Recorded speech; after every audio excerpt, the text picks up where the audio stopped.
लोकसभा का दौर शुरू हो चुका है, जहां 18 से कम उम्र के बच्चे हम कहें, जिनको राजनीति में वोट देने का अधिकार नहीं दिया गया है, वो भी इस राजनीति के माहौल में घुल मिल से गए हैं। और 18 की उम्र से ऊपर का बच्चा या कहें बुजुर्ग युवा जो इसमें बढ़ चढ़ करके भाग ले रहा है। लोकसभा चुनाव जो पूरे देश में एक पर्व के रूप में मनाया जा रहा है, जहां एक पार्टी, यूं कहें एक गठबंधन, यह कहता नजर आ रहा है कि हमें लोकतंत्र बचाना है, वहीं दूसरी पार्टी लगातार जनसंपर्क कर रही है। आखिर 26 वर्सेस 1 कैसे हम इसको देखते हैं? नमस्कार, पहला जय हिंद। मैं आप सभी का दोस्त होस्ट दीपक तिवारी स्वागत कर रहा हूं आप सभी का चर्चा कॉर्नर में। आज इस समय पर लगातार लोकसभा चुनाव का प्रचार प्रसार चल रहा है, तो इसी बीच हमारे साथ हैं लोकप्रिय विधायक, यूं कहें जिन्होंने लोगों के बीच जा जाकर अपनी पहचान बनाई है। चाहे उत्तराखंड में सरकार बने ना बने, केंद्र में सरकार बने ना बने, पर अल्मोड़ा, सांस्कृतिक नगरी अल्मोड़ा में कांग्रेस के विधायक जरूर बैठे हैं। तो हम स्वागत करते हैं अल्मोड़ा विधायक मनोज तिवारी जी का। सर, पहले तो आपका बहुत बहुत स्वागत है। नमस्कार। मैं चर्चा कॉर्नर को धन्यवाद देना चाहता हूं कि आज मुलाकात हुई और आपके द्वारा कई प्रश्न मुझसे पूछे जाने हैं, तो मैं इसके लिए निसंदेह आपका धन्यवाद देना चाहता हूं। और आपके माध्यम से जो आप प्रश्न पूछेंगे या जो मेरे विचार आएंगे वो जनता तक पहुंचेंगे। मुझे लगता है कि मैं जनता की भावनाओं को छूने का प्रयास करूंगा।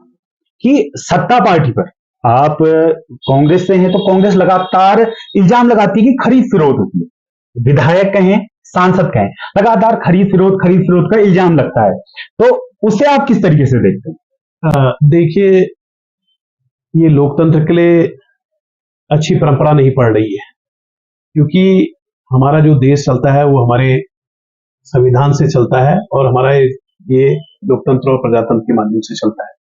और जब से केंद्र में भारतीय जनता पार्टी की सरकार आई है और भारतीय जनता पार्टी ने, उनके केंद्रीय नेतृत्व ने, उनके नेताओं ने ये प्रयास किया है कि हम कैसे सत्ता को हासिल करें, पुनः हासिल करें।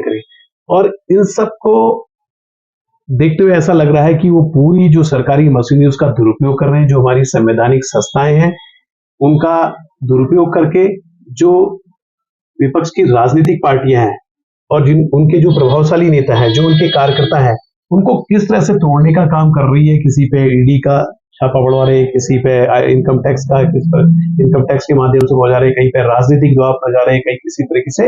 अब मैं समझता हूं कि ये लोकतंत्र के लिए एक अच्छा ये प्रश्न नहीं है। और कहीं ना कहीं इस देश में एक स्वस्थ परंपरा तभी रहेगी जब सत्ता पक्ष की भी लोग हो, प्रतिपक्ष भी हो। क्योंकि अगर प्रतिपक्ष की आवाज को दबाने का काम ये सरकार करेगी, ये भारतीय जनता पार्टी करेगी, तो जो जनहित के विषय हैं, जो हम जन सरोकारों के जो सवाल हैं, वो नहीं उठेंगे और पूरी तानाई से भारतीय जनता पार्टी राज करेगी। और इसके लिए इन्होंने एक षड्यंत्र के तहत ये संवैधानिक संस्थाओं का दुरुपयोग करके और वहां पर अपने लोगों को बैठा के किसी भी तरीके से कैसे भी लोगों को तोड़ने का काम किया। और मैं समझता हूं कि जो लोग इनकी विचारधारा से नहीं जुड़ते हैं, जो लोग इनके इन चीजों से नहीं डरते हैं, वो आज भी यहाँ पर अपनी बातों को प्रखर तरीके से रख रहे हैं और जनता की आवाजों को, जनता के सवालों को उठाने का काम कर रहे हैं। और हम आगे ऐसे लड़ते रहेंगे। अभी कुछ समय पूर्व हमने अल्मोड़े में ही देखा है कि एक पूर्व राज्य दर्जा मंत्री ने भाजपा ज्वाइन किया। अभी कुछ कहें 10 दिन का समय और बचा है, तो कितने लोगों को आप जाता हुआ देख रहे हैं? देखिए, मैं समझता हूं कि निःशुल्क से जो हमारे लोग हैं उनकी कांग्रेस पर पूरी आस्था है और मेरे बहुत अच्छे सहयोगी के रूप में है। और मैं समझता हूं कि जो लोग सिर्फ सत्ता के साथ रहना चाहते हैं, तो इस तरह का वो सत्ता परिवर्तन कर रहे हैं या सत्ता बदलने का काम कर रहे हैं, दूसरी पार्टियों में जा रहे हैं। और मैं समझता हूं कि कोई भी व्यक्ति हमारा दूसरी पार्टी में या भारतीय जनता पार्टी में नहीं जाएगा। वो मजबूती के साथ कांग्रेस के साथ खड़ा है, मजबूती के साथ मेरे साथ खड़ा है और हम जनता की आवाजों को लगातार सड़क से लेकर सदन तक उठाने का काम करेंगे। अगर टूटने की बात हम करें तो 26 वर्सेस ऑल चल रहा है, वहीं 26 की बात करें वो लगातार कहीं ना कहीं से टूट रही है। कि कहीं हम देख रहे हैं कि आज ये समर्थन बंद हो गया है इंडिया गठबंधन को, तो ये आखिर क्यों हो रहा है कि पार्टियों का समर्थन क्यों हट रहा है? देखिए, मैंने पहले भी कहा कि इस समय पूरी जो हमारी दूसरी पार्टियां, राजनीतिक पार्टियां हैं, वो सब एक है और इंडिया अलायंस के तहत हमारा गठबंधन भी हुआ है और उसमें कई हमारे सहयोगी ने हमारा साथ छोड़ा है। तो कहीं ना कहीं हम देख रहे हैं कि जो इस देश के प्रधानमंत्री जी हैं और इस भारतीय जनता पार्टी के नेतृत्व करने वाले लोग हैं, उन्होंने किसी भी तरीके से एक प्रयास किया है कि उनको किसी तरीके से उनको ईडी का छापा पड़े, किसी तरह से उनको मनी लॉन्ड्रिंग में फंसाए, किसी तरह से किसी चीज में फंसाए जिससे कि वो अपनी शांत होकर बैठ जाए या उनकी पार्टी में आ जाए। आप देखेंगे कि कई ऐसे उदाहरण है, उनमें से प्रत्यक्ष उदाहरण है कि महाराष्ट्र में आपने अजीत पवार को देखा। अजीत पवार पे भारतीय जनता पार्टी या दूसरे जो समय आरोप लग रहे थे और जिस दिन वो भारतीय जनता पार्टी में शामिल हुए और उस दिन से वो सारे मामले दब गए। तो कहीं ना कहीं ये बात स्पष्ट होती कि भारतीय जनता पार्टी लोगों को तोड़ने के लिए एक कुचक्र रच रही है और अपने साथ जोड़ने का काम कर रही है और जो इंडिया अलायंस का गठबंधन है उसको तोड़ने का काम कर रही है। लेकिन हम बिल्कुल आश्वस्त हैं कि जितने भी हमारे सहयोगी दल हैं हम सब मिलकर चुनाव लड़ रहे हैं और इस बार निश्चित रूप से 2024 के लोकसभा चुनाव में हम केंद्र में अपनी सरकार बनाएंगे। चलिए अब सफर जानते हैं मनोज तिवारी जी का।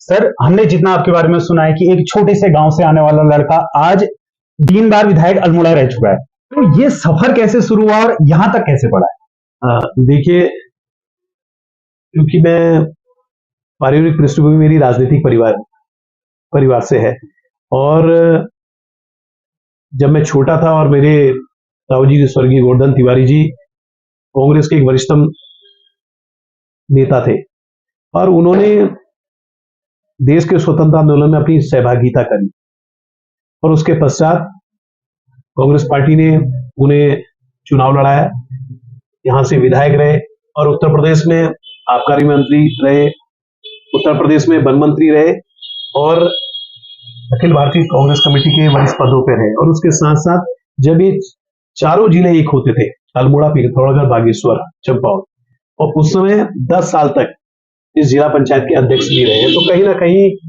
हमारे परिवार की राजनीतिक पृष्ठभूमि रही है और भी मेरे परिवार के अन्य लोग राजनीति में रहे और बचपन से ये राजनीति मेरे अंदर कूट कूट के भरी हुई थी और मेरा परिवार का व्यक्ति कभी नहीं चाहते थे, वो चाहते थे कि मैं सर्विस करूं और उन्होंने इसके लिए मुझे इंजीनियरिंग करने के लिए भी भेजा। मैंने विभिन्न एनडीए से लेके आईआईटी रुड़की में परीक्षाएं भी दी, लेकिन अंततः कहीं ना कहीं फिर मन में राजनीतिक आई और राजनीतिक के तहत हमने राजनीतिक पृष्ठभूमि के तहत यहाँ कुमाऊं विश्वविद्यालय में जब प्रवेश लिया और वहां से मैंने अपनी राजनीति की पारी शुरुआत करी।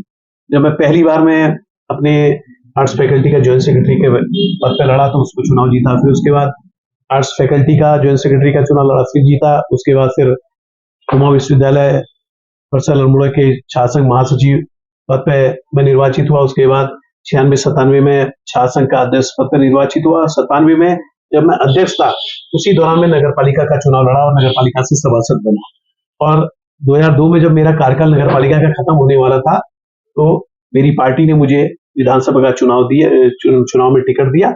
तब से मैं विधानसभा का चुनाव लड़ रहा हूँ और 3 बार मैं इस अपने जनता के आशीर्वाद से, जनता के प्यार से और अपनी पार्टी के आशीर्वाद से इस क्षेत्र का तीसरी बार यहाँ पर प्रतिनिधित्व कर रहा हूँ। ये मेरा राजनीतिक पृष्ठभूमि और मैंने हमेशा जो जन आंदोलन रहे, चाहे वो उत्तराखंड आंदोलन से संबंधित हो, चाहे कोई भी ऐसे जन सरोकारों से जुड़े हुए विषय हैं, उसको सबके सहयोग से लड़ने का काम किया, उसमें मैंने अग्रणी भूमिका निभाई है। और मैं फिर अपनी जनता से यही विश्वास दिलाऊंगा कि मैं हमेशा राजनीतिक कोई स्वार्थ के रूप में नहीं, राजनीतिक में मेरी एक समाज सेवा के रूप में और मेरा ध्येय भी है कि मैं जब तक राजनीति में रहूंगा लोगों की सेवा करूंगा, जितना मुझसे उसके लिए संघर्ष करूंगा और उसके लिए काम करूंगा। राजनीतिक में कैरियर में प्यार होना जनता का अत्यधिक आवश्यक है। एक वीडियो कुछ समय पूर्व बड़ी वायरल हो रही थी, किसी व्यक्ति ने आप पे एक इल्जाम लगाया था कि अल्मोड़ा विधायक सिर्फ और सिर्फ नामकरण की पार्टियों में, शादियों में, इनमें ज्यादा दिखते हैं, विकास कार्यों में कम दिखते हैं। उस इल्जाम को आप किस तरीके से देखते हैं? देखिए, जब मैं छात्र संघ में था तो मैंने छात्र संघ में छात्र हितों के लिए बहुत सारे आंदोलन करे और आमरण अनशन तक किया और उस समय महामहिम राज्यपाल राष्ट्रपति शासन था, उस समय महामहिम राज्यपाल मोतीलाल वोरा जी थे। हमने कई ऐसे चीजों को उनके माध्यम से कराया था। तो बचपन से ही मेरा एक संघर्ष का दौर रहा है और जन आंदोलन के तहत मैंने अपनी भूमिका निभाई है और एक विधायक के रूप में मुझे जब प्रतिपक्ष के रूप में मौका मिला है, तो मैंने हमेशा सदन में जो जनता से जुड़े हुए सवाल है, जो हमारे यहाँ के अस्मिता से जुड़े हुए सवाल है, जो हमारी संस्कृति से जुड़े हैं, जो हमारे बेरोजगारी से जुड़े, उन मुद्दों को मैंने हमेशा सदन में उठाने का काम किया है। और जब मुझे अवसर मिला है 12 से 17 में एक सरकार के रूप में मुझे अवसर मिला है, तो हमने इस अल्मोड़े को एक शिक्षा हब के रूप में दिया है, यहाँ स्वास्थ्य हब के रूप में दिया है। जो लोग इस तरह का मुझ पर आरोप लगा रहे हैं, मैं दावे के साथ कहता हूं कि जनता का प्यार मेरे प्रति है, जनता का आशीर्वाद मेरे प्रति है, जिसकी बदौलत आज मैं इस क्षेत्र का प्रतिनिधित्व कर रहा हूँ, एक प्रतिपक्ष के रूप में कर रहा हूँ। और हमने यहाँ पर फूड क्राफ्ट इंस्टीट्यूट, ये हमारी देन है, जिसमें हमारी केंद्र में सरकार थी, तो और यहाँ पर मैं विधायक के रूप में था, हमने फूड क्राफ्ट इंस्टीट्यूट की यहाँ पर स्वीकृति दिलाई थी। हमारा कोसी बैराज, अल्मोड़े की आज भीषण पेयजल समस्या है पूरे ग्रामीण क्षेत्रों में, और आज अल्मोड़ा पानी इसी तरह से पी रहा है। तो जो हमने कोसी बैराज बनाया वो हमारे 12 से 17 के कार्यकाल के दौरान में। सामने अंतर्राज्यीय बस अड्डा है, उसकी स्वीकृति दिलाई, उसका काम निर्माण कार्य प्रारंभ कराया। सामने हमारा इतना बड़ा विज्ञान केंद्र है, माननीय पूर्व सांसद प्रदीप टोटा जी के सहयोग से हमने उसकी स्वीकृति कराई। आज वो अपना मूर्त रूप ले चुका है, और आज वहां हमारे बच्चे वहां पर आज की सारी चीजों को वहां पर उसको देखने का और सीखने का उनको अवसर मिल रहा है। इसके अलावा बहुत सारे हमने अपने क्षेत्र में ITI खोले, पॉलिटेक्निक खोले, हाई स्कूल, इंटर कॉलेज खोले, भवन बनाए, मोटर मार्ग का निर्माण करा, बहुत सारे ऐसे काम करे। उसके साथ साथ जो सबसे महत्वपूर्ण है कि स्वास्थ्य की दृष्टि से हमने अल्मोड़े में मेडिकल कॉलेज की माननीय नरेंद्र तिवारी जी उसकी घोषणा करी, तो उसके निर्माण कार्य को प्रारंभ कराया और उसकी स्वीकृति दिलाई। आज वो संचालित हो रहा है, लेकिन उसकी अभी बहुत लंबी लड़ाई हम लोग को लड़नी है। यहीं पे नर्सिंग कॉलेज की स्वीकृति मैंने अपने शासनकाल के दौरान में यहाँ पर दे दी। हमने अल्मोड़े में कैसे पर्यटक यहाँ पर आए, उस हेलीपैड का टाटिक में निर्माण कराया। वहीं हमने पेटसाल में हेलीपैड का निर्माण कराया, और उसके साथ साथ अपनी सरकार के दौरान एक में बहुत अच्छा संस्थान यहाँ पर ला रहा था, एक वोकेशनल इंस्टीट्यूट करके, और उसके लिए हमारा MOU भी साइन हो गया था। लेकिन उसके बाद हमारी सरकार चली गई, लेकिन तब से वो भारतीय जनता पार्टी ने उस पर कुछ काम नहीं किया, और मैंने हमेशा जो जनहित के विषय थे उसको उठाने का काम किया, उसको पूरा करने का काम किया। और जो मेरे मित्र हैं जो मुझ पर इस तरह का आरोप लगा रहे हैं, जहां मैं एक विधायक हूं, जहां मैं ऐसे अपने जो जनता से जुड़े कामों को करता हूं, लेकिन मेरी जिम्मेदारी बनती है कि जिस जनता ने मुझे प्यार दिया, जिस जनता ने आशीर्वाद दिया है, अगर उसके ऊपर कोई दुख तकलीफ होगी तो मनुष्य तिवारी को वहां पर खड़ा रहना चाहिए। तभी मैं असली समाजसेवी गिना जाऊंगा, असली जनप्रतिनिधि गिना जाऊंगा। अगर कोई व्यक्ति मुझे अपने सुख में बुलाता है तो निश्चित रूप से मैं प्रयास करता हूं कि अपनी सहभागिता करूं, और उसके माध्यम से लोगों के बीच में एक जनसंपर्क करूं, एक संवाद करने का काम करूं।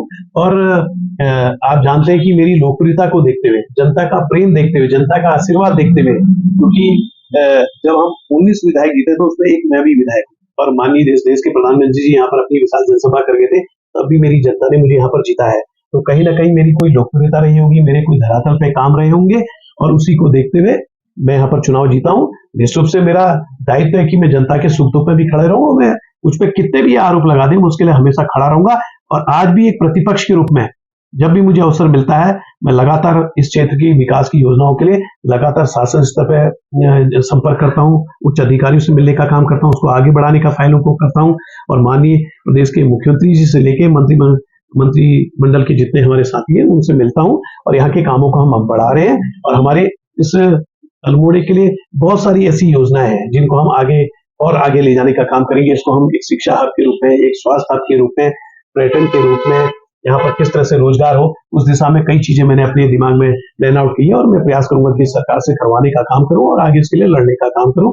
और मैं अपने सहयोगी से कहना चाहता हूं, इस तरह के जो मुझ पर आप आरोप लगाते हैं, ये मुझे और ऊर्जा देता है, और मुझे ताकत देता है, और मुझे जनता की भी जाने के लिए बल देने का काम करता है। अभी आपने कहा कि उन 19 विधायकों में से आप एक थे। मोदी लहर में देखते हैं कि भाजपा लगातार रूल करता आ रहा है। कांग्रेस वही पार्टी है जिसने कई वर्षों तक केंद्र कहें, राज्य कहें, चाहे वो ग्रामीण एरिया क्यों ना हो, कांग्रेस प्रत्याशी हमेशा जीतता है। तो आज क्या आप मानते हैं कांग्रेस की स्थिति कमजोर है? देखिए, बिल्कुल कमजोर नहीं है कांग्रेस की स्थिति। आज हम बड़ी मजबूती से चुनाव लड़ रहे हैं, पूरे देश के परिप्रेक्ष्य में कहें या प्रदेश के परिप्रेक्ष्य में कहें, आज जनता अपने आप को ठगा महसूस कर रही है। देखिए, चाहे 2014 का चुनाव हो, चाहे 2019 का चुनाव हो, भारतीय जनता पार्टी ने जिन मुद्दों को लेकर जनता के बीच में आई थी, चाहे महंगाई को लेके आई थी, किस तरह का करा था कि सिलेंडर लेके मोटर मार्ग में बैठ गए थे, चाहे स्मृति ईरानी जी हों, चाहे अन्य लोग हों। आज गैस का सिलेंडर कहाँ पहुंच चुका है। आज हमारे पूरे जो खाने की सामग्री है, आज उसके दाम कहाँ पहुंचे। महंगाई आज सबसे बड़ा सवाल है और आज भारतीय जनता पार्टी इसमें नाकाम साबित हुई है महंगाई को कम करने में। नहीं। दूसरा जो सबसे महत्वपूर्ण है कि जो मैं अपने उत्तराखंड के परिप्रेक्ष्य से कहूंगा, विशेषकर अल्मोड़ा में, कि आज हमारे यहाँ पलायन बड़ी तीव्र गति से हो रहा है और पलायन आयोग गठित करा है, लेकिन पलायन आयोग ने क्या काम किया, क्या उसके लिए आगे कार्रवाई होनी चाहिए, उसमें कोई कुछ गति नहीं हुई है और लगातार यहाँ के लोग पलायन कर रहे हैं। तो आज बेरोजगारों को कैसे रोजगार दे, उसके लिए कोई ठोस नीति नहीं बन रही है, कोई ऐसे रोजगार के संसाधन उपलब्ध नहीं हो रहे। उसमें ये प्रदेश की और केंद्र की सरकार बिल्कुल फ्लॉप हो रही है। वहीं इन्होंने कहा था जब केंद्र में चुनाव हुए थे, इन्होंने कहा हम प्रति वर्ष 2 करोड़ लोगों को रोजगार देंगे और 10 साल ये केंद्र में रहे हैं और लगभग एक वर्ष में 2 करोड़ को देना था, लगभग 20 करोड़ लोगों को रोजगार मिल जाना चाहिए था। और अपना क्यों नहीं भारतीय जनता पार्टी अपना श्वेत पत्र जारी करती है कि हमने इतने लोग को रोजगार दिया है, अपना उनकी चीजें सारी बातें आ जाएंगी। दूसरा इन्होंने कहा कि हम विदेशों में जो पैसा है स्विस बैंक से लेके भी में, हम उस पैसे को लाएंगे और उसको हम प्रत्येक परिवार के व्यक्ति को 15 लाख रुपए इसके खाते में डालेंगे। कहां गया। और इनके मंत्री जी कहते हैं, माननीय अमित शाह जी कहते हैं कि वो तो एक जुमला था करके। अग्निवीर बहुत बड़ा विषय है क्योंकि कहीं ना कहीं हमारे इस उत्तराखंड में, इस पर्वतीय क्षेत्र में कोई ना कोई हर गांव में 2-4 व्यक्ति सेना में अपनी सेवाएं दे चुका है, एक हवलदार के रूप में हो, चाहे ऑनरी कैप्टन के रूप में, कैप्टन के रूप में हो, या उससे मेजर से लेके अन्य पदों में।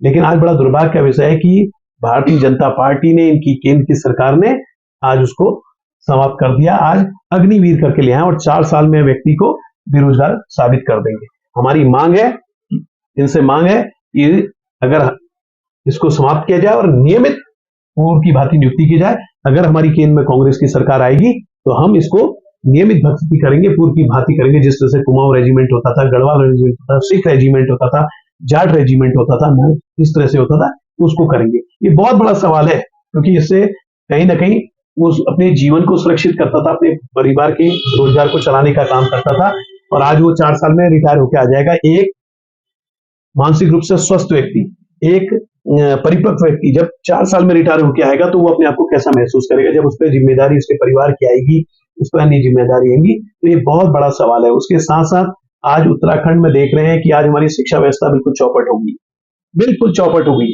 विद्यालय हमारे जितने वो शिक्षक विहीन हो गए, भवनों क्षतिग्रस्त हैं। कैसे वहां पर गुणवत्तापूर्ण हम शिक्षा दे पाएंगे। वहां पर हमारे जितने भी इंटर कॉलेजेस है, वहां हमारे प्रधानाचार्य फुल फ्लैश नहीं है, सारे प्रभारी प्रधानाचार्य हैं और 80-80 किलोमीटर से उनको जिले में आके आहार वितरण के लिए आना पड़ता है। ये बड़ा दुर्भाग्य का विषय है। हमारे पदोन्नतियां नहीं है, ऐसी बहुत सारी चीजें, कई वेतन विसंगतियां, ऐसे बहुत सारे सवाल है कर्मचारी शिक्षकों से जुड़ा हुआ। और उसके साथ साथ जो सबसे महत्वपूर्ण विषय है वो पूरे केंद्र का, कि आज जो हमारे कर्मचारी है, जो आज हमारे शिक्षक है, जो लगातार मांग कर रहे हैं कि हमें ओल्ड पेंशन स्कीम दी जाए, पुरानी पेंशन बहाल की जाए, नई पेंशन स्कीम हमें नहीं दी जाए। ये बहुत बड़ा सवाल है। आज वो कर्मचारी अपनी 30-35-40 साल की सेवा, शिक्षक हो चाहे कर्मचारी हो, अपनी सेवाएं देता है और उसके बाद भविष्य उसका सुरक्षित नहीं रहता है। कैसे वो अपने बच्चों को पालेगा, कैसे उसको अच्छी शिक्षा देने का काम करेगा। तो ये बड़ा बहुत गंभीर विषय है, बहुत सवाल है। तो इस मुद्दे को भी हमने कहा है कि अगर केंद्र में हमारी सरकार आएगी तो हम पुरानी पेंशन को बहाल करेंगे, क्योंकि जिन राज्यों में कांग्रेस की सरकार आई वहां पुरानी पेंशन बहाल हुई। अग्निवीर और ये 2 तो बहुत महत्वपूर्ण विषय है। मनरेगा जो एक सपना था कांग्रेस का, जब कांग्रेस की सरकार थी, यूपी की सरकार थी, तो उन्होंने एक मनरेगा योजना चलाई थी और वो जहां लोगों के एक श्रमिक को जीविका का साधन था, वही गांव में विकास का साधन था। आज भारतीय जनता पार्टी इसको नेस्तनाबूद करना चाह रही है। आज इसमें उसमें श्रमिक को उसका मानदेय तो नहीं बढ़ा रही, लेकिन उसमें इतनी प्रक्रिया कर दी है कि कोई व्यक्ति आज उसके तहत काम नहीं करना चाह रहा है। तो हमारे अगर केंद्र में हमारी सरकार आएगी, हम उसको 400 रुपया उसमें मजदूरी रखेंगे और अन्य चीजें, हम महिलाओं को 1 लाख रुपया देने का हमारी गारंटी का वादा है कि हम गरीब परिवार की महिला को 1 लाख रुपया प्रति वर्ष देंगे। हमारे नौजवानों को हम रोजगार देने के लिए काम करेंगे, श्रमिकों को उसके भले के लिए हो सकता है उसको करने का काम करेंगे। तो ऐसी हमारी सारी चीजें हैं। लेकिन भारतीय जनता पार्टी इस 10 साल में बिल्कुल नाकाम साबित हुई है और जो जनता को उसने वादे किए थे वो पूरे नहीं किए गए। सारे मुद्दों को लेकर जनता के बीच में जा रहे हैं, विकास के मुद्दों को लेके जा रहे हैं, बेरोजगारी के मुद्दों को लेके जा रहे हैं, इन सारे मुद्दों को लेके जा रहे हैं। और सबसे बड़ा कष्टदायक यह है कि जो हमारे पहाड़ की आज खेती हमारी जो बिल्कुल बंजर पड़ गई है, उस दिशा में सरकार नहीं सोच रही है। आज हमारे जंगली जानवरों का आतंक हो रहा है, चाहे वो हमारे सुअर हो, चाहे वो हमारे बंदर हो, बाघ का आतंक हो रहा है, तो कोई ठोस नीति बनने का काम नहीं है। किस तरह से पलायन रुके, कैसे हमारी कृषि बचे, कैसे हमारे यहाँ पर रोजगार के संसाधन उपलब्ध हो, कैसे उद्यानीकरण का चीजें हो, उस दिशा में सरकार को सोचना चाहिए। सरकार सिर्फ वादे और नारों में ही चल रही है और उसी के तहत वो कर रही है सिर्फ। तो हम चाहते हैं कि आज इस तरह के जो जन सरोकार के मुद्दे उठने चाहिए और आज भारतीय जनता पार्टी को श्वेत पत्र जारी करना पड़ेगा, जवाब देना पड़ेगा कि क्यों नहीं इन बातों को, जिन बातों को उसने कहा उसको धरातल पे क्यों नहीं उतारा, क्यों नहीं जो हमारे जन सरोकारों से जुड़े हुए मुद्दे हैं उनको क्यों नहीं पूरा करने का काम कर रही है। सिर्फ वादे और नारे से ही ये देश नहीं चलने वाला है, प्रदेश नहीं चलने वाला है। और आप इस बात को देख रहे हैं और जनता सारी चीजें आप समझ चुकी है और निश्चित रूप से परिवर्तन होगा। जनता बहुत इस चीज को देख रही है और कहीं ना कहीं अपना मन जनता बदलेगी और आने वाले समय में निश्चित रूप से आप देखेंगे केंद्र में कांग्रेस की सरकार बनेगी, सहयोगी दलों की सहयोग से सरकार बनेगी। आपको नहीं लगता आपने जितनी चीजें गिनवाई, चाहे वो अग्निवीर है, चाहे वो बेरोजगारी है, चाहे वो पुरानी पेंशन है, तो कांग्रेस जनता तक अपनी बात को पूर्ण रूप से नहीं पहुंचा पा रही है, क्या आप इसको मानते हैं? देखिए, जिस तेजी से हमें जनता के बीच में बातों को पहुंचाने थे वो तेजी से नहीं पहुंचा रहे हैं, क्योंकि कहीं ना कहीं हम थोड़ा सोशल मीडिया से और कैसे व्यापक रूप से बातों को पहुंचा सके संगठन के माध्यम से। हमारी कोशिश है कि हम पत्रकार बंधुओं के माध्यम से, सोशल मीडिया के माध्यम से और अपने संगठन के माध्यम से इस बातों को पहुंचाने का प्रयास कर रहे हैं, कोशिश कर रहे हैं और उसको और उसमें धार लाने का प्रयास कर रहे हैं। और उसमें जो सबसे महत्वपूर्ण है कि भारतीय जनता पार्टी हमेशा, मैंने कहा कि वादे और नारे पे ही रहती, खोखले नारों पे। उन्होंने कहा था बेटी पढ़ाओ बेटी बचाओ, और आज आप देखेंगे पूरा उत्तराखंड के अंदर किस तरह से अंकिता भंडारी हत्याकांड हुआ, किस तरह से हमारे चंपावत में कृत्य हुआ, कई ऐसे बहुत सारे उदाहरण हैं। तो आज ये भी एक प्रश्न चिन्ह लग रहा है कि आज हमारी माँ बेटी आज सुरक्षित नहीं है, सरकार में सुरक्षित नहीं है। तो ये भी हमारा बहुत बड़ा सवाल है कि भैया अंकिता भंडारी को न्याय दो, कौन वो वीआईपी था, क्यों नहीं उसका नाम उजागर हो रहा है। ये सारी बातें आनी चाहिए, जनता के बीच में आनी चाहिए, और इन जनता के बीच में हम इन बातों को ले जा रहे हैं और कहीं ना कहीं जनता इस बात को समझ भी रही है। तो यूथ की भूमिका कितना समझते हैं आप कि आपका यूथ कांग्रेस की टीम है, और यूथ अगर अग्निवीर की बात करें, बेरोजगारी की बात करें, तो यूथ को बहुत बड़ा इफेक्ट पड़ा है। तो यूथ को लोग आप क्या संदेश देना चाहेंगे और क्या उनको बताना चाहेंगे आगे की रणनीति क्या है? देखिए, यूथ कहीं ना कहीं हम कहेंगे कि यूथ इज द प्रदेश का, देश का भविष्य का निर्माता है। और आज की सूचना प्रौद्योगिकी के क्षेत्र में, आज की टेक्नोलॉजी के क्षेत्र में यूथ की बहुत बड़ी महत्वपूर्ण भूमिका हो गई है। और कहीं ना कहीं ये जो हमारा देश है ये युवाओं का देश है जैसा कहा जाता है। और मैं अपने युवा साथियों से विशेष अनुरोध करूंगा कि जिस तरह से आज आपकी नौकरियों से जुड़े हुए सवाल हैं, जिस तरह से अच्छे संस्थानों से जुड़े हुए सवाल हैं, ये जो भारतीय जनता पार्टी उस पर विराम लगा रही है, ध्यान नहीं दे रही है। तो कहीं ना कहीं जो यूथ एक बार भारतीय जनता पार्टी की ओर मुड़ा था, अब इस चीज को समझ चुका है। आप देख रहे हैं कि इतना इस प्रदेश के अंदर यूपी 888 पेपर लीक हुआ था, कौन थे वो? भारतीय जनता पार्टी के नेता लोग तो थे भाई। एक व्यक्ति जो बिल्कुल योग्य है और उसको उम्मीद है कि मैं इसमें निकल जाऊंगा, और उसके बाद वो वंचित हो जा रहा, तो आज कहीं ना कहीं उसके परिवार के लोग आहत तो होंगे, उसका मन दुखी तो होगा। तो कहीं ना कहीं वो यूथ अब समझ बैठा है कि जो हमारी संवैधानिक, जो हमारी संस्थाएं हैं बहुत ऐसी, चाहे वो लोक सेवा आयोग है, यूपी 888, जब उसमें घपला हो रहा है तो क्या भारतीय जनता पार्टी से क्या उम्मीद आप लोग कर सकते हैं? क्या हम लोग उम्मीद कर सकते हैं? क्या वो जनता या हमारे नौजवान भाई बहन उम्मीद कर सकते हैं? तो कहीं ना कहीं आज जो हमारा युवा है, जो इस भारत का भविष्य का निर्माता है, जिसके अंदर सारी इस देश की जिम्मेदारी है, तो वो कहीं ना कहीं अब मन बना चुका है, परिवर्तन का मन बना चुका है। और वो चाह रहा है कि मुझे रोजगार मिलना चाहिए, मैं बेरोजगार नहीं बैठे रहूं, मैं अपने परिवार का सहारा बन सकूं, मैं जिस योग्य जिसका वो पात्र है उस योग्य के अनुसार उसको नौकरी मिल सके, उसको रोजगार मिल सके। तो मैं समझता हूँ कि कहीं ना कहीं यूथ इस बार अपने मन को बदलेगा। मनोज जी, आप सांस्कृतिक नगरी अल्मोड़ा के गए। सांस्कृतिक नगरी हम बात करें तो संस्कृति का उजागर अल्मोड़ा माना जाता है, पर आज का यूथ कहें या हर कोई अपनी झोला छपेली, न्योली और अपनी परंपरागत संस्कृति को भूलता जा रहा है। तो उसके लिए आप क्या कहना चाहेंगे? देखिए, वैसे तो हमारा पूरा भारतवर्ष अपनी संस्कृति के लिए विश्वविख्यात है, विभिन्न भाषाओं के लिए, विभिन्न संस्कृति के लिए। लेकिन जहां मैं बात कहूंगा अपने अल्मोड़े की, तो अल्मोड़े की पहचान जहां हमारे राजनीतिक विद्वानों ने दी है, जो विभिन्न महत्वपूर्ण पदों पर सुशोभित रहे, वहीं इस अल्मोड़े को जो पहचान दी है हमारे ऐसे महत्वपूर्ण जो अपनी विद्वता के धनी थे, उन्होंने प्रशासनिक के महत्वपूर्ण पदों पर, चाहे भारत से लेके चाहे प्रदेश के, उन विभिन्न पदों पर सुशोभित होकर हमारी इस अल्मोड़े की पहचान को बनाया। वहीं देश के जो हमारे विभिन्न सेना के उच्च पद हैं, उसमें इस अल्मोड़े के लोगों ने अपना वहां पर उन पदों को सुशोभित किया है। लेकिन अल्मोड़े को एक सांस्कृतिक विरासत के रूप में पहचाना जाता है, अपनी धार्मिक आस्थाओं के रूप में। और अल्मोड़े की जो संस्कृति है वो वास्तव में इस प्रदेश के अंदर, इस देश के अंदर नहीं, विश्व के अंदर विश्वविख्यात है। आज हमारी आवश्यकता है कि जो हमारी पहचान है, जो है हमारी न्योली छपेली, जो भी अन्य जितनी भी सारी चीजें हमारे, उस संस्कृति को हमें जीवित रखना है, जीवित ही उसके उन्नयन के लिए भी काम करना है। और हमारी सरकार से मांग है कि इस संस्कृति के संरक्षण के लिए, इसके संवर्धन के लिए आपको आगे आके पहल करनी चाहिए।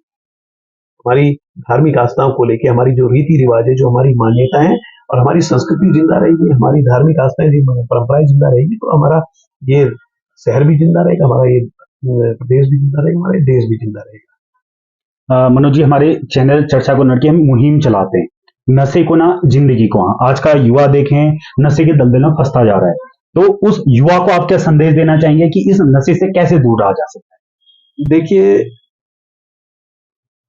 ये बहुत बड़ा चिंता का विषय है, और ये सवाल किसी एक व्यक्ति का नहीं है, हम पूरे समाज के लोगों का है कि जैसे जैसे हम आगे बढ़ रहे हैं, हमारा इस तरह के जो नशे हैं वो उसका प्रकोप बढ़ते जा रहा है। और कभी भी हमारी सरकार ने ये प्रयास नहीं है कि कौन वो लोग हैं जो इस नशे को इस धीरे धीरे पहाड़ों की ओर भी ला रहे, मैदानी क्षेत्र से पहाड़ को भी आ रहे हैं, उस पर अंकुश क्यों नहीं लग रहा है, उसके धरातल पे क्यों नहीं जा रहे। एक आध लोग को पकड़ रहे हैं, उसके बाद उसमें ये नहीं उसको फाइंड आउट कर रहे हैं कि कहाँ से लाया, कौन ऐसा रैकेट है करके। और आज वास्तव में हमारे पहाड़ में ये नशे का प्रकोप लगातार बढ़ते जा रहा है। ये कहीं ना कहीं बहुत चिंता का विषय है, ये पूरे समाज के लिए चिंता का विषय है, ये प्रशासनिक मशीनों के लिए चिंता का विषय है। और आज कहीं ना कहीं वो अपने शरीर को तो खोखला कर रहा है, उस परिवार के आर्थिक रूप से भी उस परिवार को कर रहा है। तो मेरा अपने युवाओं से एक संदेश, एक निवेदन है कि अपनी जो ऊर्जा है उसको सकारात्मक ऊर्जा के रूप में परिवर्तित करें, नकारात्मक की ओर को ना करें। और इस नशे से कैसे हम बच सकते हैं, उस दिशा में हमें सोचने की आवश्यकता है। और सरकारों को भी इस दिशा में एक वृद्ध अवेयरनेस का प्रोग्राम चलानी चाहिए, कैंपेन चलानी चाहिए। वहीं पे हमारे जिले के प्रशासन के मुखिया लोग हैं, उन्होंने चलाने चाहिए। सिर्फ संबोधन से ही नहीं, सिर्फ अपनी बातों को रखने से नहीं है, उसके लिए भाई लगातार जगह जगह नुक्कड़ नाटक के माध्यम से हो, अवेयरनेस के प्रोग्राम चला के, और जो लोग इस गंदे कृत्य में लिप्त हैं उनको सख्त से सख्त सजा देनी चाहिए। मैंने विधानसभा में इस बात को 2-3 बार प्रबल तरीके से उठाया है कि आज हमारा पूरा प्रदेश नशे की गिरफ्त में पड़ गया, और कहीं ना कहीं जो युवा, जो एक हमारे इस भारत का निर्माता है, भारत ये देश पूरा उसकी ओर एक आशा की दृष्टि से देख रहे हैं, आज वो नशे की ओर जा रहा है, तो कहीं ना कहीं उसको भी हानि पहुंच रही, देश को भी, इस प्रदेश को हानि पहुंच रही। तो मेरा अपने युवाओं से एक अपील है, एक निवेदन है कि आज नशे से दूर रहे, नशे के लिए अवेयरनेस प्रोग्राम चलाएं, लोगों को जागृत करें, इसके दुष्प्रभाव के हैं उसके परिणामों के लिए लोगों को बताएं। और इससे जितना आप दूर रहेंगे उतना स्वस्थ रहेंगे, उतना आपका मन स्वस्थ रहेगा, उतना शरीर स्वस्थ रहेगा। मेरी आप सबसे एक अनुरोध भी है, प्रार्थना भी है इस चैनल के माध्यम से। बहुत बहुत धन्यवाद आप सभी का चर्चा कॉर्नर से जुड़ने के लिए। कैसा लगा आपको आज एमएलए विधायक मनोज तिवारी जी से मिलके? क्या आप अपनी बातें रखना चाहते हैं? हमारे कमेंट बॉक्स में जरूर बताइएगा। आगे किससे आप मिलना चाहते हैं, किसकी बातें आप सुनना चाहते हैं, जरूर हमारे कमेंट बॉक्स में बताइएगा। और मनोज जी, आपको हमसे मिलकर कैसा लगा? चर्चा कॉर्नर से जुड़े कैसा लगा, जरूर हमें दर्शकों को बताइए। देखिए, प्रथम बार आप चर्चा कॉर्नर में आपसे मुलाकात हुई और आपने साक्षात्कार लिया है, और निश्चित रूप से आपने जनहित के विषय को जनता से जुड़े हुए, युवाओं से जुड़े हुए, और यहाँ की जो पीड़ा है उसको प्रश्न के माध्यम से रखा है, तो मुझे अच्छा लगा। और हमें भी बीच बीच में आप इस ऐसे विषयों से हमें अवगत कराते हैं, जिससे कि हम और एक जागरूक जनप्रतिनिधि होने के नाते इन बातों को उठा सके, सदन में आने का काम कर सके, सरकार की आंखें खोलने का काम कर सके। मैं चर्चा कॉर्नर का विशेष रूप से बहुत बहुत धन्यवाद देता हूँ, और आप सबसे मिलने का भी अवसर दिया। बहुत बहुत धन्यवाद।